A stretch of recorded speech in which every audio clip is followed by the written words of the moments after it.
After 7 years of building a life from scratch with my ex-girlfriend, Isabella Vance, she cheated on me right before our wedding. I was devastated and ended things. 3 years later, my ex sent me "I'm getting married this weekend. You should come for a celebratory drink." At that moment, I was on my honeymoon with my wife, Maya, in Malibu. My wife, Maya, snatched my phone and with a silent, cold smile, typed, "I'm so sorry, he can't make it. Alex passed away from cancer last month and his body has already been cremated. You were the only girl my brother ever truly loved. Please allow me to send you his best wishes. Congratulations on your wedding." I found a bank card among his belongings. It was for the wedding fund you two were saving. Please take it as a wedding gift from him.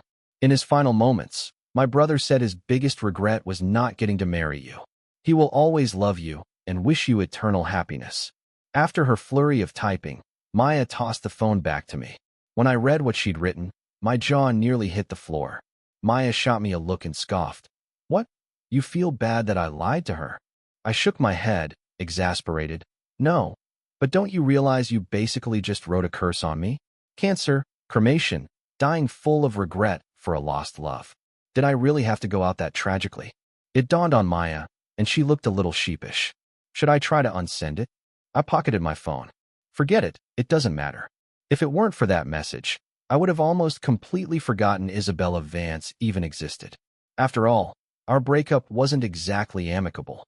Isabella and I had been together for 7 years, from college through building a successful business, and I truly believed we were headed for the altar. But then, on a perfectly ordinary day, I found proof that she was cheating on me. I confronted her, completely broken, only to be met with her casual two-word reply, "I'm bored." I later learned that the man she cheated with was her first love from her youth, and I was just a placeholder, a tool to distract her while she pined for someone she couldn't have. My heart turned to ash. I didn't fight or beg, I just ended it cleanly. We hadn't seen each other since. I had no idea what her intention was in sending that message today, whether she wanted to show off or just get under my skin, but it didn't matter anymore. 3 years is more than enough time to wash away any lingering feelings, be they love or hate. I was lost in thought for a moment and sighed without realizing it. Maya, however, thought I was still upset about the text message. She poked my wrist. "Hey, don't be mad. I'll go apologize to her." "What?" I snapped out of it. "Apologize for what?" Maya glanced at my phone and I understood, smiling a little. "Really, it's fine." She didn't look convinced. "Then why do you look so down?" It's not about you. I was just thinking about some other unpleasant stuff." Maya just said, "Oh." Right there in front of her, I blocked and deleted Isabella's contact info. I'd forgotten to do it before. She blinked, still looking a little uncomfortable, so I tried to lighten the mood, teasing her. "You grabbed my phone so fast. You weren't worried I'd actually go to the wedding, were you? Were you jealous?" "Whatever, who's jealous?" Maya finally snapped back to her usual lively self, jumping to her feet. "Alex Miller, you're such a narcissist." Then she turned and started walking back toward our beach house. Maya trudged through the sand, her steps uneven in the light of the setting sun. The tips of her fair ears were a brilliant shade of red. I grinned to myself, my mood instantly lifted, and followed her. When I came out of the bathroom after my shower, Maya was already in bed, her back turned to me. I dried my hair and lay down on the far side of the king-sized bed. The distance between us was wide enough to park a car. My marriage to Maya was something of an arrangement, but it wasn't entirely without an emotional foundation. 3 years ago, after my breakup with Isabella, I fell into a deep depression.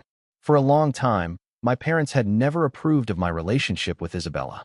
They said she wasn't truly invested in me, but I refused to believe it. I stubbornly spent 7 years by her side, helping her build her company, pouring my entire heart into it, only to lose everything in the end. To distract me, my parents introduced me to the daughter of an old family friend. Our families had business ties, so I couldn't really refuse the meeting. Maya was a very cool girl. At our first meeting, she made it clear her parents had forced her to be there and that she had no interest in me. I told her I understood completely, and then for some reason, told her the whole story about Isabella and me. Maya was surprisingly sympathetic. As a result, our time together became unexpectedly easy and fun. After a few more hangouts, I discovered Maya was full of wild ideas and just following her lead was incredibly fun.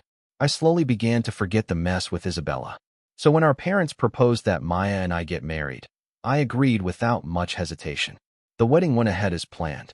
To be honest, I was never entirely sure about Maya's feelings, whether she had married me out of obligation to her parents or because she actually wanted to. It wasn't until today, when she furiously grabbed my phone to message Isabella, that I felt a flicker of certainty that she had married me of her own free will. I heard the rustle of sheets as Maya turned over to face me. In the dim light, I looked into her eyes. "What is it?" Maya hesitated for a moment before saying my name. "Alex, we're married now, yeah? So no matter what, you are not allowed to cheat. If you do, I swear I'll make you regret it." I was taken aback for a second. Before I could respond, she rolled over again, her back facing me. I watched her curl into a ball, realizing she was still bothered by Isabella's message. My heart softened. I moved closer and wrapped my arms around her from behind. "I know," I whispered. "I won't." We'd rarely been this physically close, and her body tensed for a second before relaxing into my embrace. She didn't say anything, but her breathing grew much steadier. That night, we fell asleep holding each other.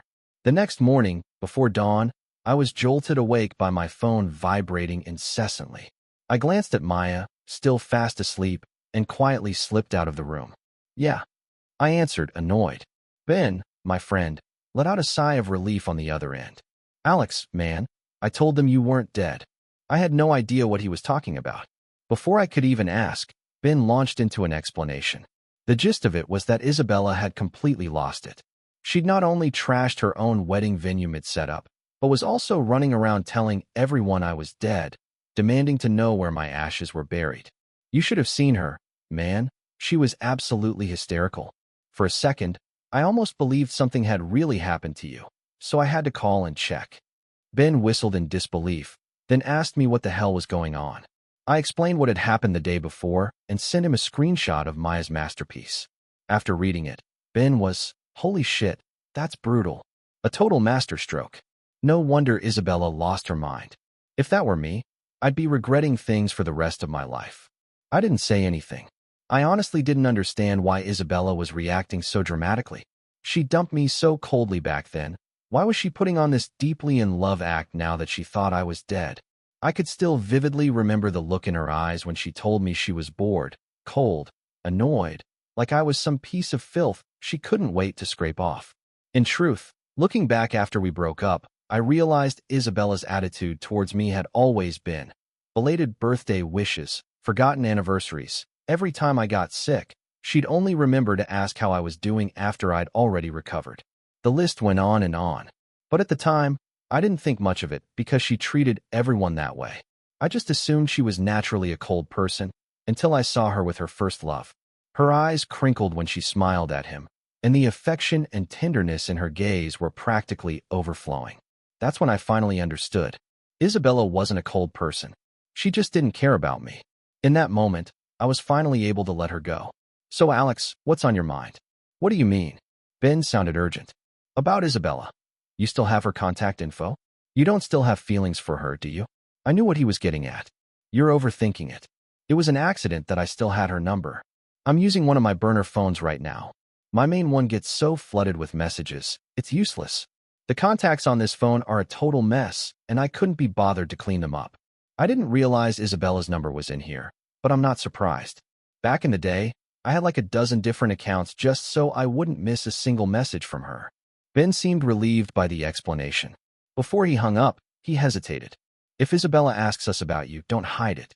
It's not hard to find out if I'm dead or alive. Besides, there's nothing to hide. I haven't done anything wrong." Our honeymoon ended all too quickly. Maya and I had traveled all over, and our bond grew stronger with each day. Maya had a last-minute business trip to France, so we said our goodbyes at the airport. "I'll be back as soon as I'm done," she promised. She gave me a quick kiss on the cheek, then turned and hurried to board her flight with her assistant. I touched my cheek, grinning like an idiot for a moment before heading to my own gate for the flight back to Chicago. After landing, I walked out through the VIP exit, but my driver, who was supposed to be waiting, was nowhere in sight. In his place stood a line of Blacktown cars. Isabella Vance was standing a short distance away, watching me. I hadn't seen her in 3 years. She looked mostly the same but carried herself with a more mature, reserved air. Right now, however, her eyes were bloodshot and she was staring at me with an intensity that looked like she wanted to tear me apart. Yet there was also a flicker of relieved joy in her gaze. It was a bizarre combination. I looked away after a single glance. I tried calling my driver again as I walked right past her. The driver's phone went straight to voicemail. As I was getting frustrated, Isabella suddenly grabbed my sleeve. "Alex, you got what you wanted." I stopped and turned to frown at her, having no idea what that was supposed to mean. I didn't say anything, just tried to pull my sleeve free, but she held on even tighter. Her eyes were rimmed with red, seeming to understand my confusion. Her face twisted into a strange expression. "Those messages you sent, they were to get back at me, weren't they? Well, you succeeded. I haven't been able to sleep for days thinking you were dead. I even destroyed my own wedding. Are you happy now?" My frown deepened as she spoke. I waited until she was finished before I said, "You're reading way too much into this. I wasn't trying to get revenge on you. That message was an accident." Isabella clearly didn't believe me. "What kind of accident involves writing all that?" "It had nothing to do with you." I had no desire to explain myself and turned to leave, but Isabella suddenly signaled, and 2 men grabbed me and forced me into one of the cars. I was furious now, shaking them off. "Isabella, what the hell are you doing?" Isabella smirked at me. "Isn't this what you wanted? You ruined my wedding. Wasn't the whole point to get back together with me?" I was genuinely stunned by her delusional thinking. I never realized how narcissistic she was. After a moment, I took a deep breath and looked at her. "Isabella, you were seriously mistaken. First, you're the one who contacted me. Second, as I've already explained, that message was an accident. And third, I'm married now. I have absolutely no interest in you." As I finished, Isabella's face went blank for a second. She looked at me in disbelief. "You're married?" Before I could answer, she grabbed my shoulders, her fingernails digging painfully into my skin. "That's impossible. You're lying." I pushed her hands away, my expression calm.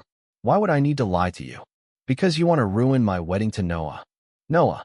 That was the name of Isabella's first love. They were childhood neighbors, and Noah was a year older. Isabella had a crush on him from a very young age.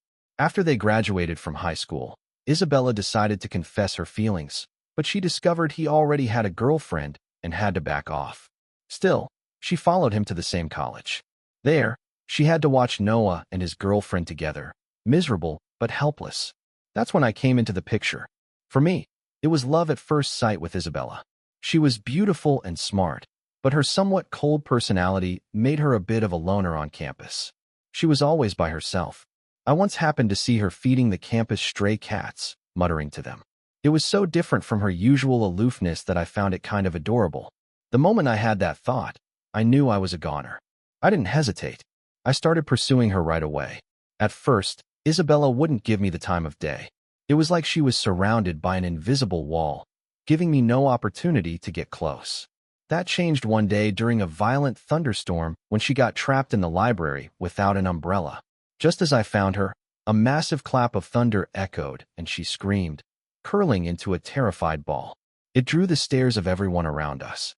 It was the first time I'd ever seen her so flustered and vulnerable. Without thinking, I rushed over, held her, and led her somewhere private so she could calm down. After she composed herself, Isabella told me she had a terrible fear of thunder. For some reason, our relationship became much closer after that. She even started asking me out.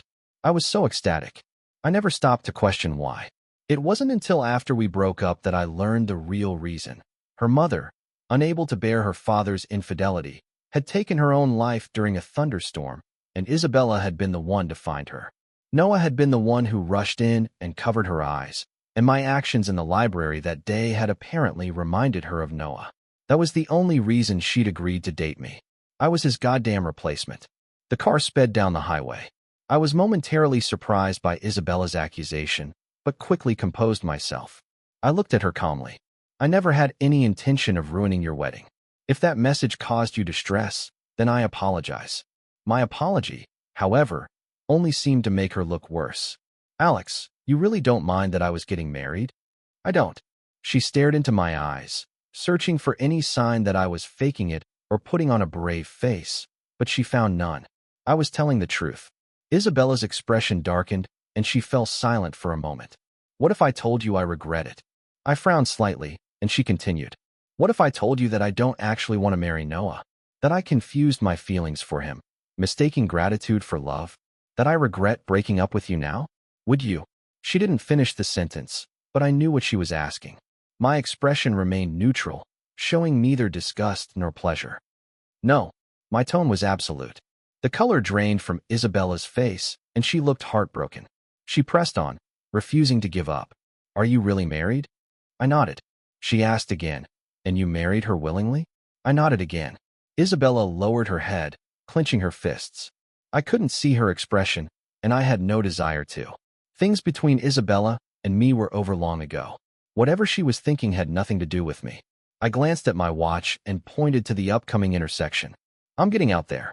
Isabella didn't say a word, but she had the driver pull over at the intersection. I hailed a cab from the side of the road. As I got in, I could still feel her eyes burning into my back. Maya returned a week later, throwing her arms around me the moment she walked in the door. We kissed, the gesture feeling completely natural. It was that sweet joy of a reunion that feels even better than the honeymoon. After a moment, a hint of shyness crept into Maya's expression. She cleared her throat. Guess who I just saw? Who? Isabella. I froze and turned to look at Maya. Her eyes glinted with mischief.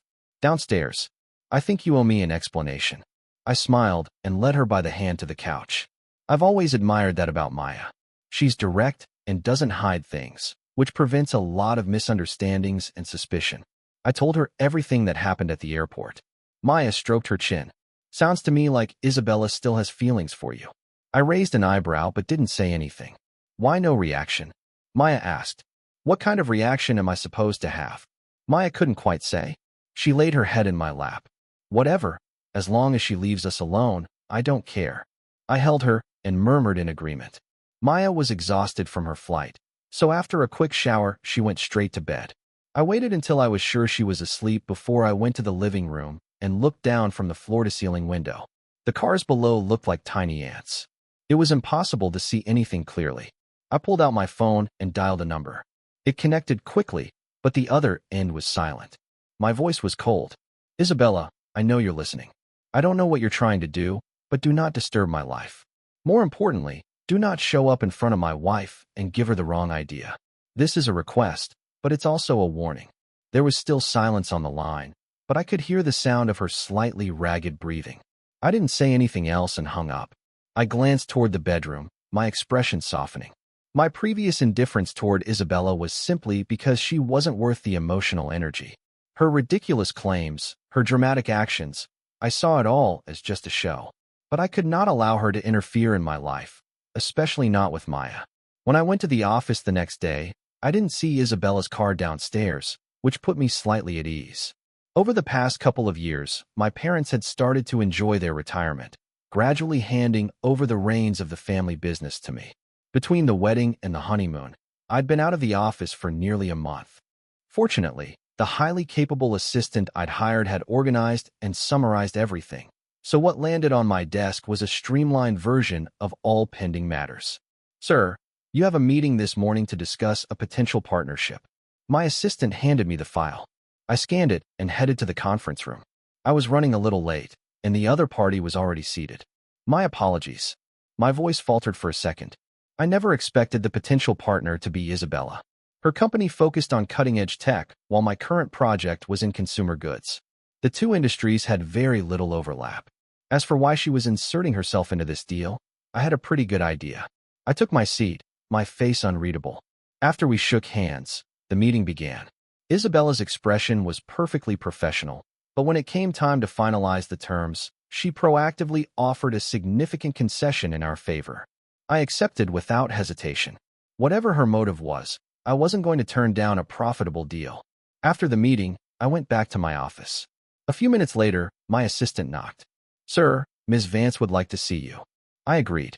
When Isabella walked in, I was messaging with Maya. She was telling me she planned to cook dinner tonight, and that I'd better be home on time. I sent back a sticker of a kitten running home. Alex, Isabella said. I put my phone away and gestured for her to take a seat on the couch. Isabella looked at me, her expression complicated. I broke the silence. Thank you for the favorable terms earlier. Don't mention it. I owed you that from years ago. When we broke up, I sold her my shares in the company we built for a ridiculously low price just to get away from her quickly. It made her the majority shareholder overnight. Considering the company's valuation back then, her concession today didn't even cover a tenth of what I'd lost. That was one reason I had no problem accepting her offer. When I didn't respond, Isabella spoke again. I know I wronged you. Do you still hate me? I paused for a moment. To be honest, back then I hated her with every fiber of my being, but now thinking about it, I feel nothing. It was just an unpleasant chapter in my life, and there's no reason to keep dwelling on it and making myself miserable. Hate is too strong a word. I just don't want to see you again. The moment I said it, the color drained from Isabella's face. Her lips trembled. I just want to make it up to you. I had never heard such a pleading tone from her before. When we were together, I was always the one giving. To put it bluntly, I was a total simp for her. If she wanted a popular pastry from a bakery near campus, I'd get up at 6 in the morning to stand in line, just so she could have it before her first class. But she'd take 2 bites, declare she was sick of it, and I'd finish the rest. Later, when we were starting the company, my parents kicked me out for being with her. They cut off all my cards and forbade my friends from helping me. Isabella and I lived in a basement apartment, surviving on instant noodles and 1 egg each per day. I'd never experienced that kind of hardship, but at the time I didn't complain. I was happy. After we broke up, I drunkenly told Ben about it, and he mocked me for being so ridiculously love-struck. But I've never regretted how deeply I loved her back then. In my mind, when you love someone, you should give them everything without holding back. It was just a shame I gave it all to the wrong person. I looked at Isabella. I had no idea what had happened to make her suddenly give up on her first love and come crawling back to me, but I didn't care. My tone was flat. Then please don't show up in front of me again. If you do that, we can consider everything between us settled. I saw Isabella again 2 weeks later at a birthday gala. These events usually required a +1, and since Maya was free, she came with me. We had just arrived and were exchanging pleasantries when I caught a glimpse of Isabella. She was with a date, but it wasn't Noah. The guy was young. He looked a bit like some blissed actor. I was a bit confused. Had she and Noah really broken up? Maya noticed too and gave me a subtle nudge in the ribs. That's not Noah with her, is it? I looked at her, curious. You know who Noah is? Maya cleared her throat, looking a little embarrassed. I might have done a little digging when. Ahem, before the wedding. She widened her eyes, trying to look assertive. Even though you told me all about you and Isabella, you were so in love with her. Since we were getting married, I had to do my due diligence to make sure there wouldn't be any misunderstandings.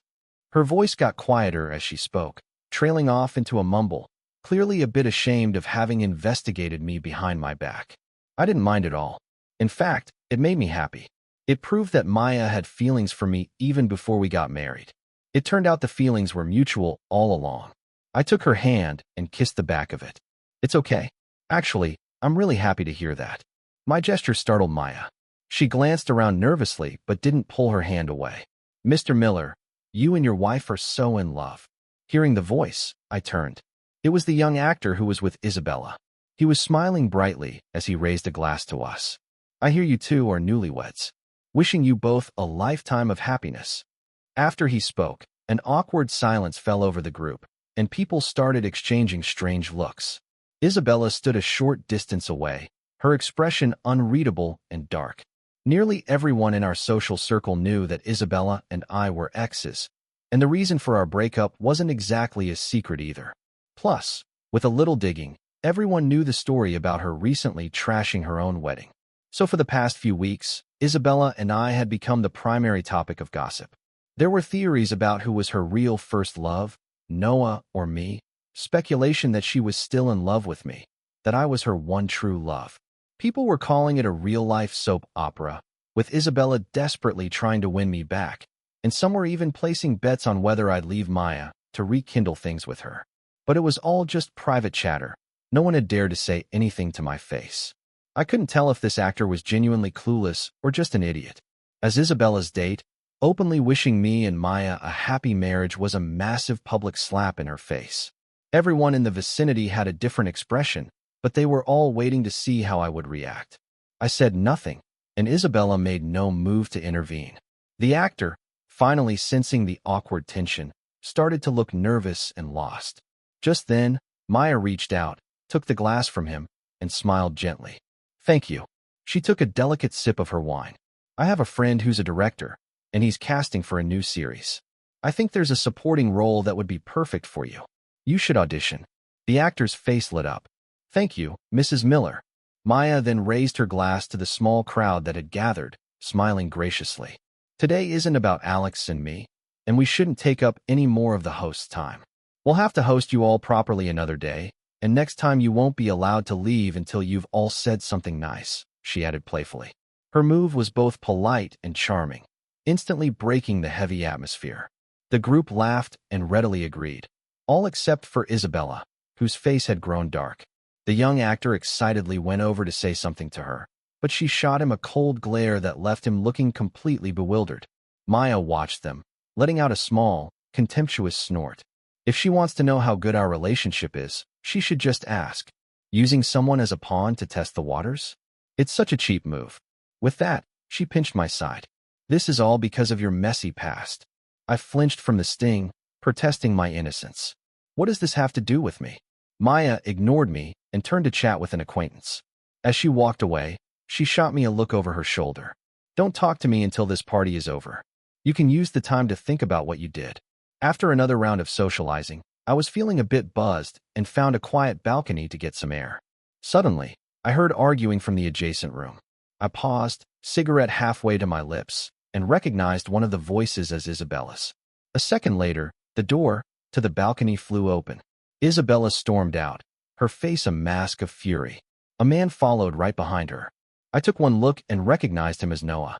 I was surprised by his appearance. I'd seen Noah back in college. He'd been handsome then, clean-cut, occasionally wearing glasses, with a gentle, easygoing demeanor that made him popular with the girls. The Noah standing before me now was paunchy, wearing thick, black-framed glasses and an ill-fitting suit, as if he'd gotten dressed in a hurry. His hair was a mess. Standing next to the glamorous Isabella, he looked, to put it bluntly, like a toad next to a swan. They must have been arguing fiercely because there was a clear red handprint on Noah's face. Noah cursed at her, and Isabella was about to fire back when she caught sight of me on the balcony. The words died in her throat, and she froze. Noah took the opportunity to grab her, his face contorted with rage. "Isabella, you stay right where you are. You're the one who came on to me back then.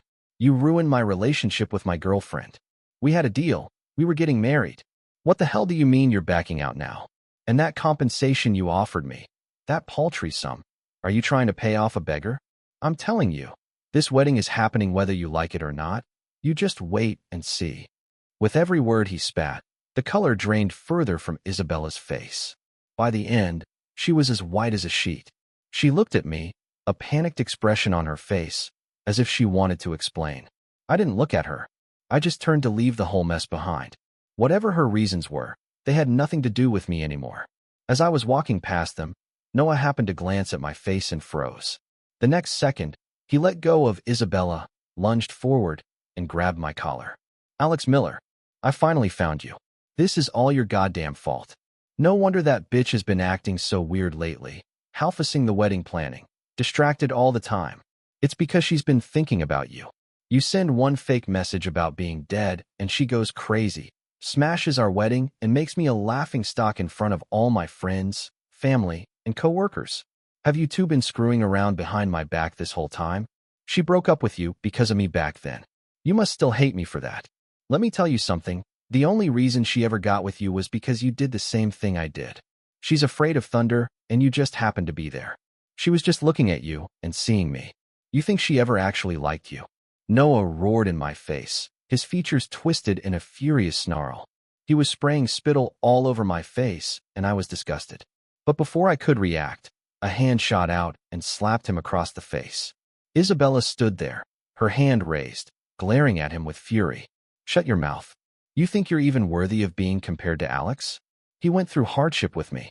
He helped me build my company. All you do is ask me for money like some kind of parasite. I've had enough of you. My not marrying you has nothing to do with Alex. It's because you disgust me." Noah turned his head back, a cold sneer on his face.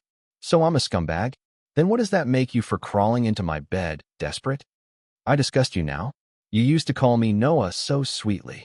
His words hit their mark, and Isabella's face became a mask of pure agony.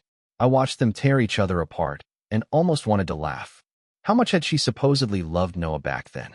For his birthday, every year, she'd start planning his gift weeks in advance.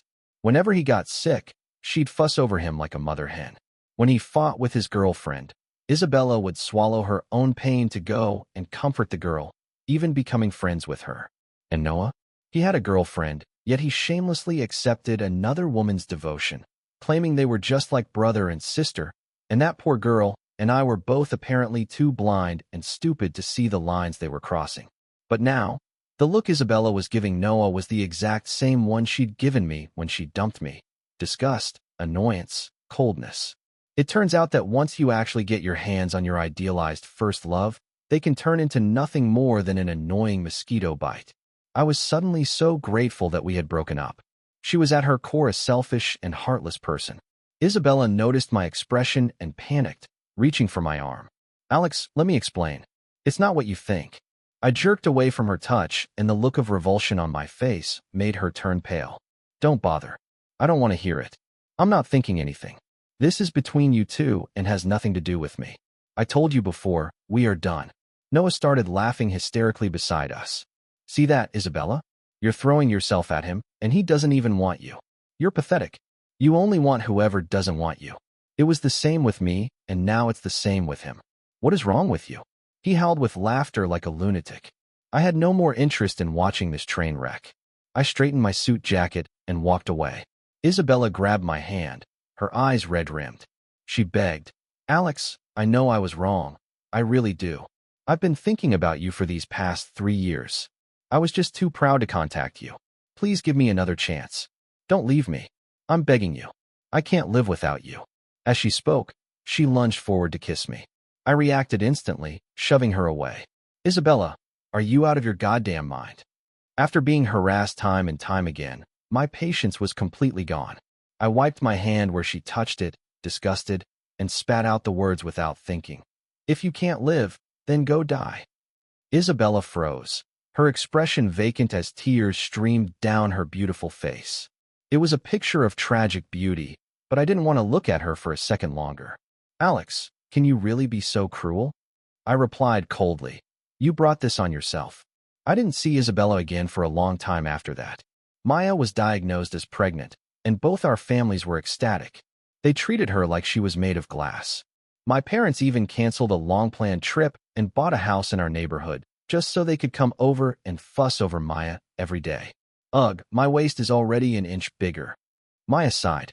She lamented, turning this way and that in front of the mirror. With our parents feeding me constantly, I'm going to be a whale before the baby even gets here, aren't I? Seeing her so down, I came up behind her and wrapped my arms around her shoulders. I'll hire a nutritionist tomorrow. That way our parents won't have to worry, and you'll have a good excuse to turn down all the extra food. How does that sound? Maya's eyes lit up, and she nodded enthusiastically. I had just breathed a sigh of relief when she pointed to her closet. None of my old clothes fit anymore. I need to buy all new ones. I got the hint and with a resigned smile, handed my credit card to the sales associate. The associate happily went to ring everything up.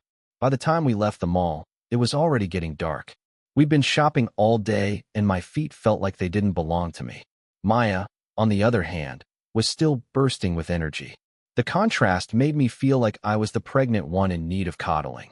I was loaded down with shopping bags, with 2 store employees trailing behind me carrying even more. You know, you could just have all this delivered. You don't have to tire yourself out. Maya settled into the passenger seat and huffed. Where's the fun in that? The whole point is the thrill of the hunt. I showed her the red marks the bags had left on my hands. Right, you get to hunt, and I get to be the pack mule. Maya arched an eyebrow. Are you complaining? I immediately corrected my tone. Of course not. It's my honor. Finally satisfied, Maya let me buckle her seat belt, and I started the car. The sky was overcast, looking like a storm was about to break. It's going to rain soon. Let's get home. I glanced out the window and suddenly froze. I wasn't sure if my eyes were playing tricks on me, but I thought I saw Isabella. Maya noticed me staring into space. What is it? I pulled my gaze back. Nothing. Despite her earlier energy, the long day of shopping had tired Maya out. She didn't say anything, but she collapsed onto the bed the moment we got home.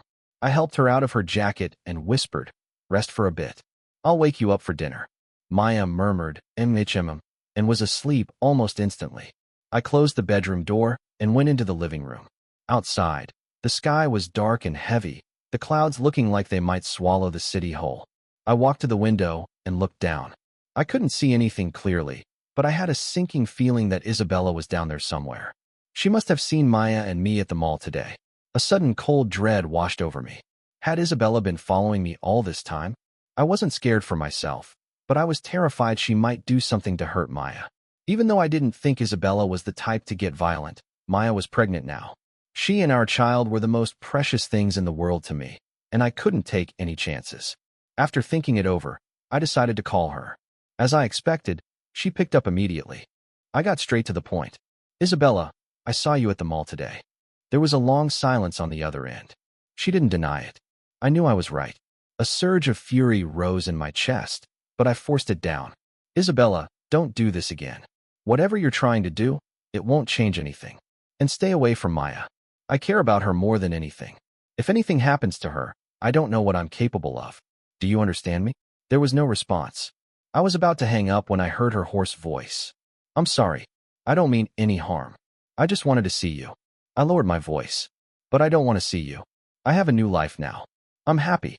The best apology you can give me is to leave me alone." I heard her breath catch and then the sound of choked sobs. She started to say something else, but a sudden flash of lightning lit up the night sky. It was followed by a deafening clap of thunder that seemed to shake the entire apartment building. A frantic scream came through the phone, and Isabella's voice was trembling. "Alex, Alex, the thunder is so loud. I'm so scared. I'm really scared. Can you please come find me? Please help me." For a fleeting moment, I saw an image of the library from 10 years ago, of Isabella curled up in a corner, and of myself running to her without a second thought. But now my expression was completely blank. "It has nothing to do with me." I turned and looked at our bedroom door. "My wife is also afraid of thunder. I need to go be with her." Isabella went silent. I hung up and went into the bedroom. Maya hadn't woken up, but she had instinctively pulled the covers tighter around herself. I walked over, lifted the blanket, and slid in beside her. She immediately snuggled against me, the tension in her brow relaxing. My phone vibrated. A text from an unknown number popped up on the screen. It had only 3 words: "I'm sorry. Goodbye." The next time I heard anything about Isabella was 3 years later. I was reading a story to my daughter. She had inherited Maya's looks, with big, round eyes and the most adorable smile. She reached for the book, and when I playfully pulled it away, she puckered her lips as if she were about to cry. I sighed and distracted her with a toy instead. Soon we were wrestling playfully on the floor, and her giggles filled the room. Maya came home, and I could tell from her expression that something was wrong. She looked like she wanted to say something, but was hesitating. I picked up our daughter and walked over to her. Maya's expression was complicated. Isabella passed away. What? Hearing her name was so unexpected that it took me a moment to process. After a second, I asked, "What happened?" "She moved abroad 3 years ago," Maya sighed. "It was cancer, apparently. She'd been getting treatment for a long time, but she had no will to live. The doctors couldn't do anything more. Cancer." I thought back to the message Maya had sent all those years ago. I never imagined it would become a self-fulfilling prophecy, except the victim wasn't me. No wonder Maya looked so conflicted. I kissed her on the cheek and whispered, "It's okay. It's not your fault." Maya nodded. "I know. It just feels weird. I guess you really shouldn't joke about things like that." She patted her cheeks, trying to shake it off. She turned and headed for the kitchen, saying she'd been working on a new recipe she wanted us to try. I went back to playing with my daughter. Just then, my computer chimed with a new email notification. I glanced at the sender's name and froze. It was from Isabella. I hesitated for only a second before I deleted it. Since we were truly done, there was no reason to hold on to anything.